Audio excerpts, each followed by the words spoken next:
What's up everyone, Brady Figo here coming at you again with another video. And this time is another album review. We are reviewing I Want to Disappear by pop punk band The Story So Far.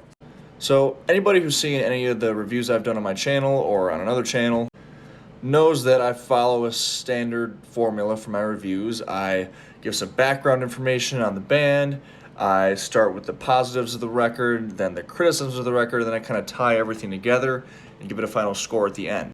But with this record, the background part is going to be a bit different because this is a band that is completely new to me.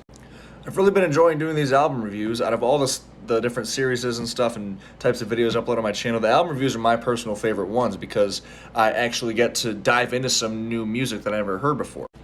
But unfortunately, there just hasn't been much new music coming out, at least as far as bands and artists that I follow. So I'm trying to branch out a little bit more and find some new albums by bands that I don't follow and see and just kind of see what I think of them, even if they aren't something I would typically gravitate towards, which is very much the case here, as I'm not the biggest pop punk fan. I don't dislike it, but I also wouldn't go out of my way to listen to very many pop punk songs. I just find that a lot of times on pop punk records, it kind of ends up blending together a little bit, and it's just not interesting enough for me to really get hooked on. But I give every album a fair chance. And in this case, I'm really glad I did, because I actually really enjoy this album. It's not perfect, but it has lots of redeemable qualities. For one, I think that this is a great pop punk album for somebody that doesn't typically gravitate towards pop punk, because several of the reasons that I don't typically gravitate towards pop punk aren't really irritating factors with this record. For one, and the most obvious one, is that not every song on the album sounds the same. These songs have different structures, they sometimes venture outside of the pop punk subgenre, and even despite the times on this record where it does start to feel like it's blending together a little bit, it really doesn't irritate me because the record is very short, the songs are short, it's a very fast listen. Before I get into individual songs, I will say that probably my favorite part of this entire record is the vocals. Lead singer Parker Cannon does an awesome job on these vocals. His performance on this record is phenomenal. There is no overdramatic or exaggerated pop punk inflections, no out-of-place emo undertones. He doesn't sound pitchy at all. His vocals absolutely soar along with the instruments behind it, which equally complement the vocals very well. The lyrics are all meaningful. There's no goofy comedy lyrics in here like you might find on an Offspring record. The lyrics all feel very inspired, and again, the delivery of them is great. The first two tracks, All This Time and Watch You Go, are probably the best instances of this. Parker Cannon's vocals on these songs they sound so freeing. They soar and they sound alive. Both of these songs are two highlights on the record. All This Time has such an effortless change, going from just a regular common time into a 6/4 time in the chorus. It even took a few listens of that song for me to even realize that. And Watch You Go is definitely one of the most punk-influenced songs on the record. It opens right away with those fast punk-style drums. The lyrics in that song I really like as well. They're kind of like these self-aware lyrics that you're in a relationship with somebody, but it's not a perfect relationship and both of you could be better. At least that's what I picked up from it. The next track, Letterman, is another one I have a lot of praise for.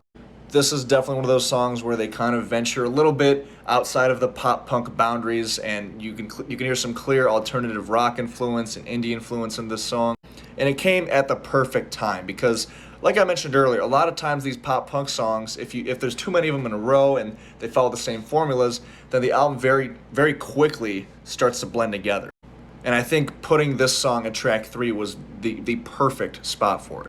Because even after those first two songs, which were good, this song definitely was a much-needed break and a much-needed change of pace. It's one of the more somber cuts on this record. Again, I love Parker Cannon's vocal performance on this song.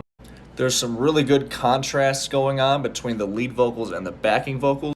And the vocals on this song sound very layered, but not in a way that makes them sound overproduced, that makes them sound very full.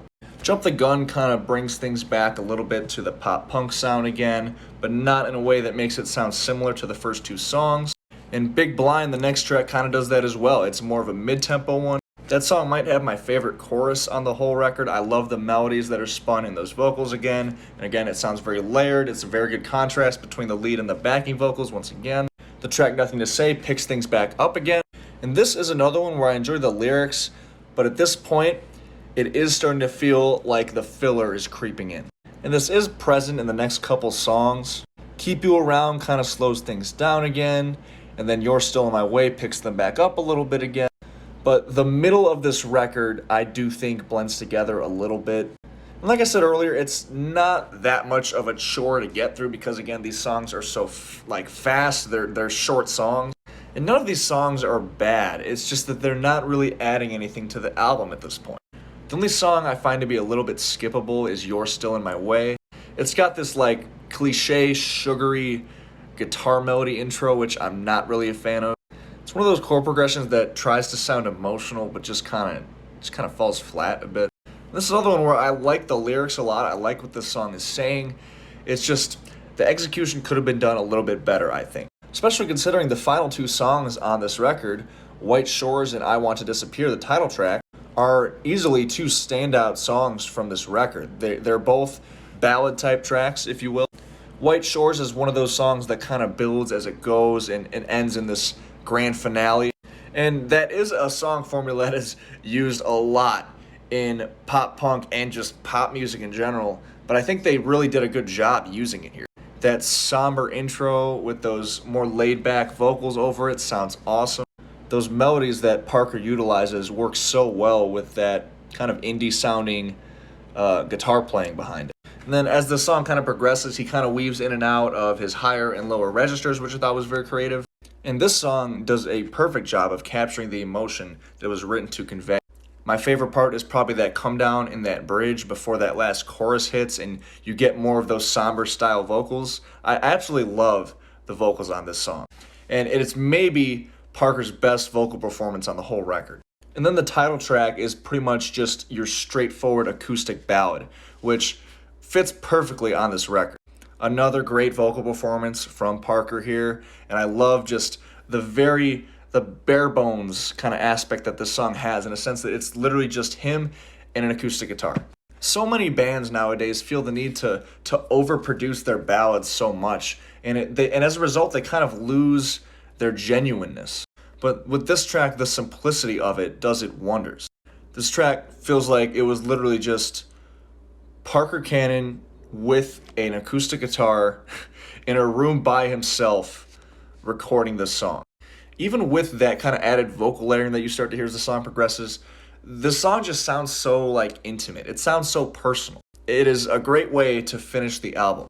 So just to kind of wrap things up here, what we have is a very good pop punk record, at least in my book. As somebody who doesn't really gravitate towards pop punk much, I was very genuinely impressed by this record. I like it a lot more than I thought I would. And this record is a perfect example of just how rewarding it is sometimes to kind of venture out of your comfort zone musically, because you might end up finding a record that you really enjoy. And even through the midsection, which I did find to be a bit hard to get through because the songs do blend together a little bit, I would still confidently call this record a good record. If you're a pop punk fan, you're probably going to absolutely love this record. But for me, as once again somebody who doesn't listen to much pop punk, I can confidently say it's good. And if any Story So Far fans happen to be watching this video, please comment below if you know some other albums by these guys or another band that are kind of similar to this. I would love to check them out. But for now, this album gets a 22 out of 30 for me. And as always, thank you guys very much for watching. Feel free to subscribe for more rock, metal, and apparently sometimes pop punk related content. And until next time, I will see you guys later. Peace.